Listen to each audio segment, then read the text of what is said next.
ছাদ বাগানে টবে সিম গাছ। সিম আসলে এটাকে আমরা বিভিন্নভাবে নাম বলে থাকি।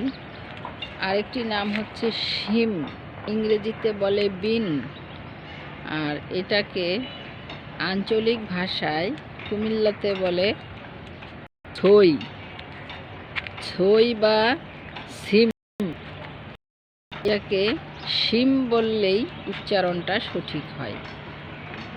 ছাদ বাগানে এটা করায় এবছর আমার একটি মাত্র গাছ বেঁচেছে এবং শিম ধরেছে।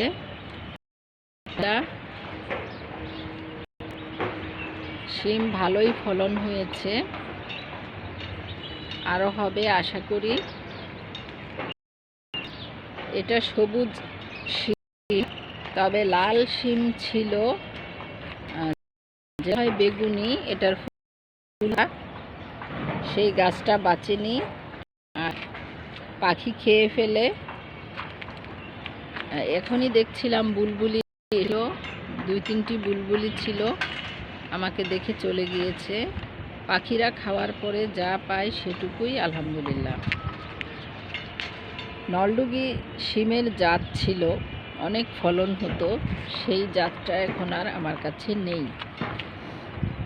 আপনারাও এভাবে ছাদ বাগানে শিম লাগাতে পারেন।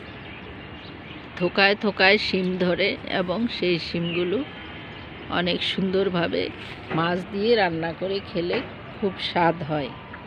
নিজের হাতে লাগানো গাছের শিমগুলো মজাই আলাদা, কেমন যেন হালকা মিষ্টি ভাব থাকে।